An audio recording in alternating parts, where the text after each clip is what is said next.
Salam sejahtera buat kita semua, salam sehat dan salam budi luhur. Kita masuk pada pertemuan ketiga mata kuliah Interpersonal Skill.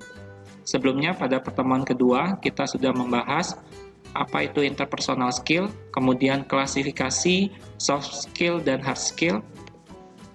Pada pertemuan ketiga ini kita akan belajar tentang percaya diri. Nah, apa itu percaya diri? Percaya diri merupakan salah satu aspek kepribadian yang sangat penting dalam kehidupan manusia. Jadi orang yang percaya diri, dia akan yakin pada kemampuan dia sendiri.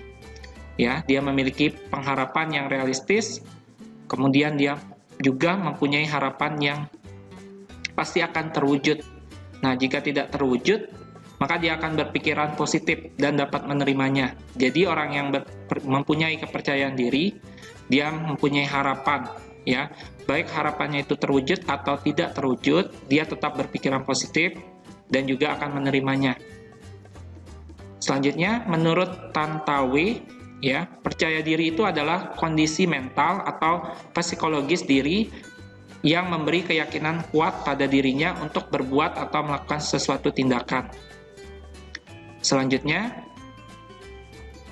percaya diri tidak terbentuk dengan sendirinya, melainkan berkaitan dengan kepribadian seseorang. Jadi kepercayaan diri ini juga dipengaruhi oleh faktor yang berasal dari dalam individu sendiri. Kemudian mempengaruhinya dari norma dan pengalaman keluarga juga, dari tradisi kebiasaan dan lingkungan sosial, atau kelompok di mana keluarga itu berasal. Jadi banyak faktor yang mempengaruhi percaya diri ini. Jadi tidak hanya dari pribadi sendiri, ya, ada juga faktor dari pengalaman, kemudian keluarga, lingkungan sosial, kemudian kelompoknya.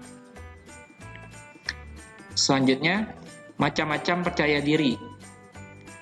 Pertama ada self-concept, yaitu bagaimana Anda menyimpulkan diri Anda secara keseluruhan. Jadi sebenarnya, ya, bagaimana cara kita berpikir. Jika kita seandainya berpikir positif, maka apa yang kita lakukan akan kita lakukan secara positif juga. Nah, kalau seandainya kita belum bisa melakukan sesuatu hal yang positif, ya, maka berarti pemikiran kita juga belum positif juga. Jadi sebenarnya apa yang kita pikirkan, ya, itulah yang akan kita kerjakan. Jadi usahakan kita selalu berpikir positif supaya kita mengerjakan hal-hal yang positif juga. Yang kedua, itu ada self-esteem, yaitu sejauh mana kita punya perasaan positif terhadap diri Anda. Jadi, selain kita mempunyai pikiran yang positif, kita juga harus mempunyai perasaan yang positif, ya. Jadi, kita bagaimana merasakan, ya, apapun yang terjadi pada diri kita, ya. Baik kita sedang merasa bahagia ataupun kita merasa sedang duka atau sedih, kita tetap melakukan perasaan kita tetap merasa positif, ya. Kita selalu menerima apapun yang terjadi, baik ataupun buruk. Selanjutnya yang ketiga ada self efficacy, ya. Jadi sejauh mana, ya, kita punya keyakinan atas kapasitas yang kita miliki. Jadi setelah kita punya pikiran positif, perasaan positif, selanjutnya kita harus mempunyai keyakinan. Jadi kita punya pedoman, ya, kita berpegang teguh, ya. Jadi kita tidak sampai salah, ya, bertindak, tidak salah melakukan hal-hal yang kurang baik seperti itu. Selanjutnya yang keempat ada self-confidence, yaitu sejauh mana kita punya keyakinan terhadap penilaian kita atas kemampuan kita. Jadi kalau tadi keyakinan atas kapasitas yang kita miliki, kalau yang ini keyakinan terhadap penilaian kita, ya, terhadap kemampuan kita. Jadi kita harus bangga terhadap kemampuan atau skill yang sudah kita miliki. Seberapapun besarnya, ya, berapapun batas kemampuan kita yang kita miliki, kita harus bersyukur, ya, karena setiap orang pasti mempunyai kemampuan yang berbeda-beda, ya. Setiap orang punya kelebihan dan kekurangannya masing-masing. Tidak ada orang yang sempurna, pasti ada kekurangannya, ya. Selanjutnya, kita masuk ke ciri-ciri percaya diri. Jadi menurut Lauster, ya, pada tahun 2002, seseorang yang memiliki rasa percaya diri positif memiliki ciri-ciri. Yang pertama, keyakinan akan kemampuan diri. Jadi mempunyai sikap positif ya tentang dirinya, kemudian mengerti sungguh-sungguh apa yang dilakukannya. Jadi apapun yang kita lakukan ya, kita mengerti bahwa itu adalah baik ya, baik maupun buruk, kita paham apa yang kita lakukan. Nah, jadi kita yakin dengan kemampuan kita ya. Selanjutnya yang kedua itu optimis, yaitu sikap positif seseorang yang selalu berpandangan baik dalam menghadapi segala hal tentang diri, harapan, dan kemampuan. Jadi kita juga harus mempunyai sikap optimis ya. Jangan sampai kita selalu berpikiran yang negatif ya. Kita harus bersikap positif. Pandangan kita harus baik ya. Apapun yang kita hadapi, yang kita lalui, kemudian harapan kita selalu kita pikirkan yang positif. Selanjutnya yang ketiga itu adalah objektif. Jadi kita juga harus memandang permasalahan atau segala sesuatu sesuai dengan kebenaran semestinya ya, bukan menurut kebenaran pribadi atau menurut dirinya sendiri. Jadi kita juga harus objektif, tidak boleh subjektif. Jadi kita harus melihat sesuai dengan faktanya ya, apapun yang terjadi ya, ada fakta, ada bukti. Nah, kita nggak boleh berdasarkan opini atau pendapat. Selanjutnya yang keempat itu bertanggung jawab. Jadi bagaimana kesediaan kita ya untuk menanggung segala sesuatu yang telah menjadi konsekuensinya. Jadi kita juga harus mempunyai sikap bertanggung jawab. Jadi kalau kita memang membuat kesalahan, ya kita harus bertanggung jawab terhadap apa yang sudah kita lakukan tadi ya. Baik itu baik ataupun buruk, ya kita harus bertanggung jawab kalau kita yang melakukannya. Selanjutnya yang kelima itu ada rasional atau realistis ya. Jadi ini adalah analisa terhadap satu masalah. Jadi suatu hal, sesuatu kejadian yang menggunakan pemikiran yang diterima oleh akal dan sesuai dengan kenyataan. Jadi kalau ini kita berpikir menggunakan logika sesuai dengan akal kita, apakah bisa diterima ya sesuai dengan kenyataan yang ada.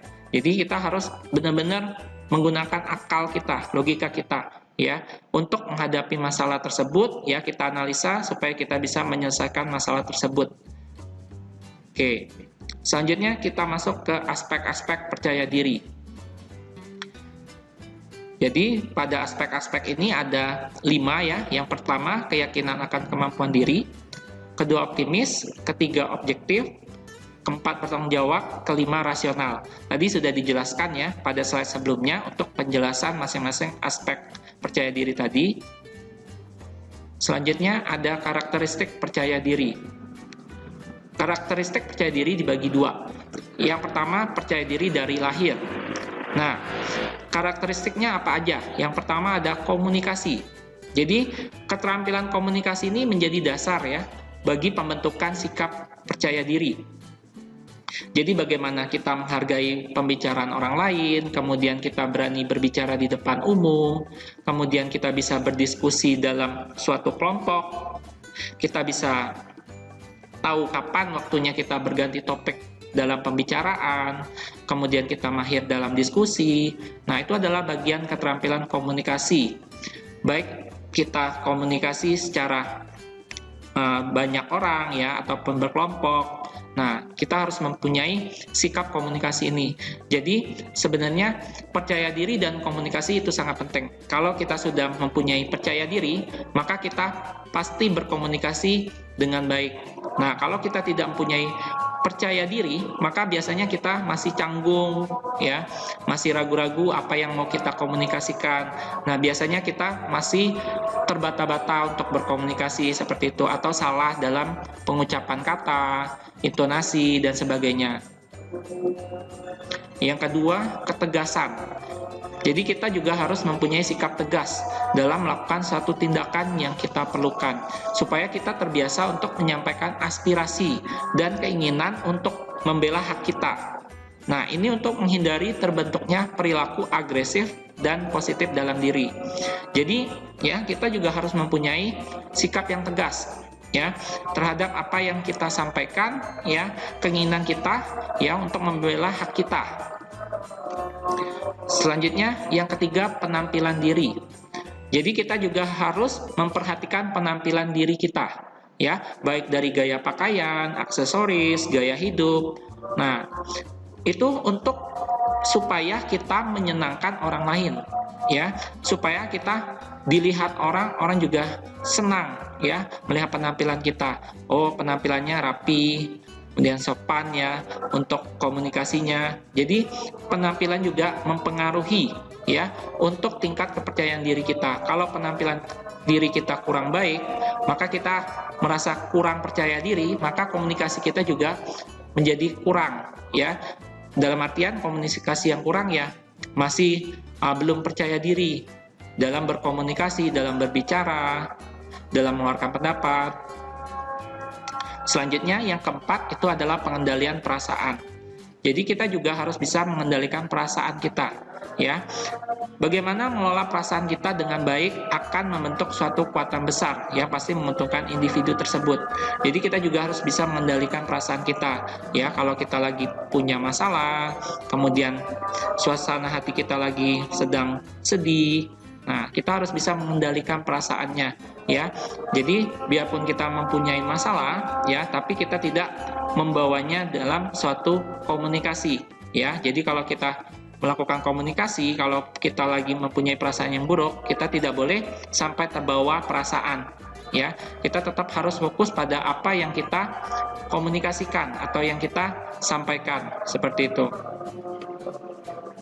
Selanjutnya, untuk karakteristik percaya diri, untuk kategori yang kedua itu adalah percaya diri dari batin. Nah, untuk percaya diri dari batin, ini ada karakteristiknya lagi. Nah, yang pertama adalah cinta diri, ya. Jadi, kita juga harus mencintai dan menghargai diri sendiri, ya, dan orang lain. Nah, kita mulai dari diri kita sendiri, ya. Kita harus bisa memenuhi kebutuhan secara wajar dan selalu menjaga kesehatan diri. Nah, jadi sebenarnya cara untuk kita cinta diri, yaitu yang paling penting adalah menjaga kesehatan diri kita, ya. Bagaimana kita mengatur pola hidup kita, pola makan kita. Kemudian kita juga harus bisa ahli dalam bidang tertentu. Jadi kita mempunyai kelebihan yang bisa kita banggakan, ya. Dalam hal ini menyebabkan kita menjadi percaya diri. Jadi kalau kita mempunyai kelebihan, ya, kita akan bangga terhadap kelebihan yang kita miliki tersebut. Nah, dari kelebihan tadi, maka kita akan mempunyai kepercayaan diri.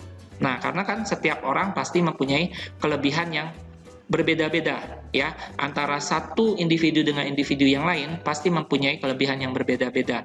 Nah, kita harus bangga terhadap kelebihan kita dan jangan merasa kita sedih kalau kita mempunyai kekurangan atau tidak memiliki kelebihan dari orang lain, ya, karena setiap orang pasti memiliki kelebihan yang berbeda-beda. Selanjutnya yang kedua adalah pemahaman diri.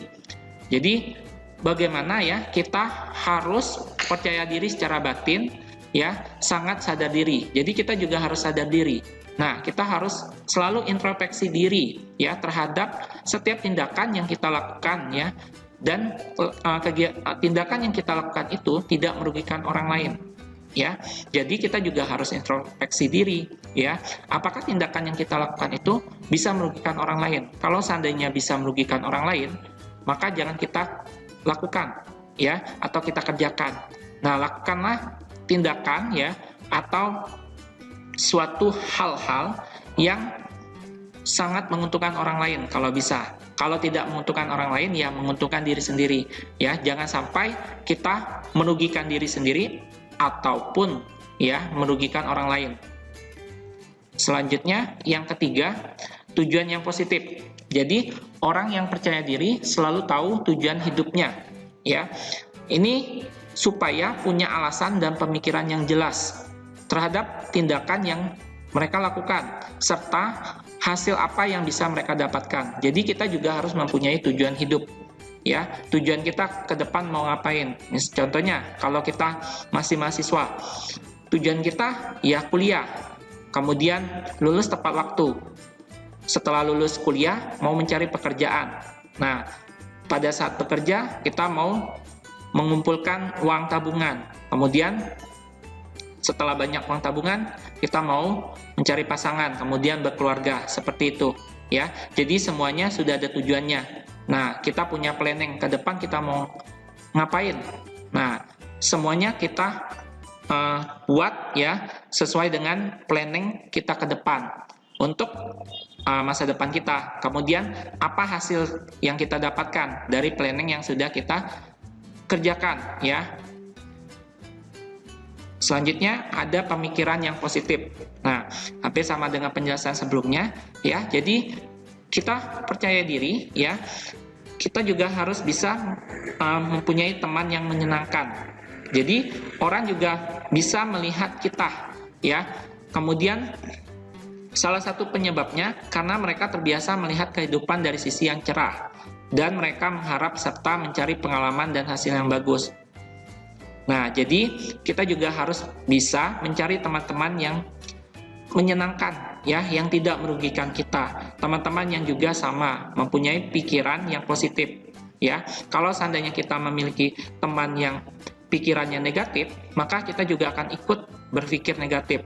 Jadi kalau kita punya teman yang selalu melakukan tindakan yang negatif ya atau yang kurang baik, maka kita juga bisa mengikutinya. Nah, jadi ini sangat berpengaruh juga ya, faktor teman, lingkungan kita ya sangat berpengaruh terhadap pembentukan kepercayaan diri kita.